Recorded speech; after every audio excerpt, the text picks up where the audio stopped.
కొండపై క్యాంపింగ్, వారాంతాల్లో కొండల దారి పడుతున్న సిటిజనులు ఎందుకు?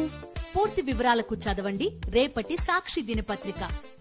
ఆదుకోవాల్సిన రాష్ట్ర ప్రభుత్వం చేతులెత్తేసినప్పటికీ కూడా చట్రాపల్లి బాధితులకు వైఎస్ఆర్సీపీ అండగా నిలబడింది. ఇప్పటికే బాధితులకు నిత్యావసర వస్తువులను కూడా పంపిణీ చేసింది. పాడేరు ఎమ్మెల్యే స్వయంగా కేజీహెచ్లో చికిత్స పొందుతున్న బాధితులను పరామర్శించి వారి ఆరోగ్య పరిస్థితిని కూడా అడిగి తెలుసుకున్నారు.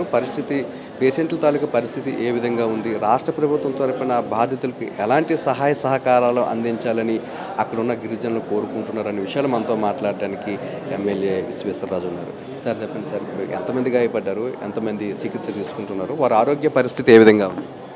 ఇటీవలే కురిసినటువంటి వర్షాల కారణంగా అల్లూరు సీతారామరాజు జిల్లా జీకేవిధి మండలం చట్రాపల్లి గ్రామంలో వరదలు వచ్చి ఒక గ్రామం అంతా కొట్టుకుపోవడం జరిగింది. దీంట్లో భాగంగా ఒక అమ్మాయి, కుమారి అనే అమ్మాయి, 20 సంవత్సరాల అమ్మాయి అక్కడికక్కడే మృతి చెందింది వరదలు చిక్కుని.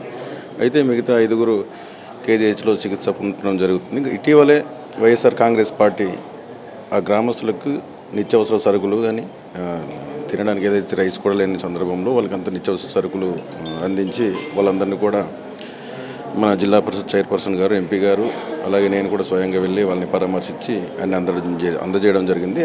అదే రకంగా ఈరోజు మన కేజీహెచ్లో చికిత్స పొందుతున్నటువంటి ఈ 5 పేషెంట్లు ఉన్నారు. వాళ్ళని ఈరోజు ఆర్థికంగా అండగా నిలబడాలి, ధైర్యం చెప్పి వాళ్ళకి భరోసాని ఇవ్వాలనే ఉద్దేశంతో ఈరోజు కేజీహెచ్కి వచ్చి వాళ్ళకి అండగా నిలబడడం ఈరోజు జరుగుతుంది.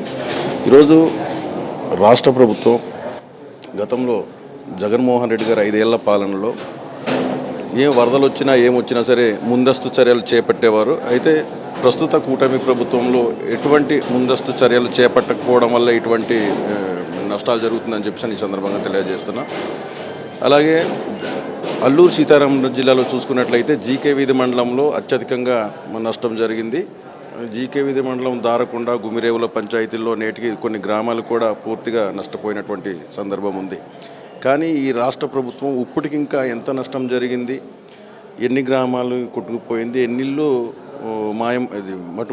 నేలమట్టమైందని కూడా ఇప్పటి వరకు వాళ్ళు గుర్తించకపోవడం చాలా దారుణం. ఖచ్చితంగా వైఎస్ఆర్ కాంగ్రెస్ పార్టీ ఏదైతే ఇటీవల వరదల కారణంగా ఎవరైతే నష్టపోయారో, ఇబ్బందులు పడుతున్నారో వాళ్ళకందరికీ కూడా అండగా ఉండాల్సిందిగా జగన్మోహన్ రెడ్డి గారి పిలుపు మేరకు ఈరోజు ఇక్కడ వచ్చేసి వాళ్ళకి ఆర్థికంగా సాయం చేస్తూ ముందుకు పోతున్నారు.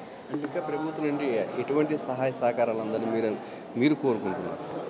వాళ్ళు ఖచ్చితంగా ఎవరైతే వరదల కారణంగా కొట్టుకుపోయిన వారికి ఖచ్చితంగా ఇల్లు అయితే నిర్మాణం చేపట్టాలి. అలాగే పంట పొలాలు నష్టపోయారు చాలామంది, ఇప్పుడు వేలాది ఎకరాల్లో ఈరోజు పంట నష్టం జరిగింది. వరదల కారణంగా ఇక జీవితాంతం వాళ్ళు వరి పంట కూడా వేసుకునే పరిస్థితి లేనటువంటి సందర్భం ఈరోజు. అయితే వాళ్ళకి ఖచ్చితంగా ఆర్థికంగా వాళ్ళని ఆదుకోవాలి ప్రభుత్వం అని చెప్పేసి కూడా మేము వైఎస్ఆర్ కాంగ్రెస్ పార్టీని డిమాండ్ చేస్తాం. మాజీ ముఖ్యమంత్రి వైఎస్ జగన్మోహన్ రెడ్డి ఆదేశాల మేరకు బాధితులను పరామర్శించడం జరిగిందని, బాధితులకు అండగా కూడా నిలబడడం జరిగిందని, వర్షాలు వస్తున్నాయని తెలిసినప్పటికీ కూడా స్థానికంగా ఉన్న గిరిజనులను అప్రమత్తం చేయడంలో రాష్ట్ర ప్రభుత్వం వైఫల్యం చెందిందని, అలాగే వారిని ఆర్థికంగా ఆదుకోవడంలో కూడా పూర్తిగా విఫలమైందని, ఇప్పటికైనా ఏజెన్సీ ప్రాంతంలో జరిగిన పంట నష్టానికి సంబంధించి పూర్తిస్థాయి ఆర్థిక సాయం అందించాలి. ఈ కొండ చర్యలు విరిగి ఎవరైతే గాయపడ్డారో వారికి కూడా తగిన విధంగా ఆదుకోవాలి రాష్ట్ర ప్రభుత్వం అంటూ కూడా ఎమ్మెల్యే డిమాండ్ చేస్తున్నారు. కెమెరామెన్ అప్పలరాజుతో నాయుడు, విశాఖపట్నం నుంచి.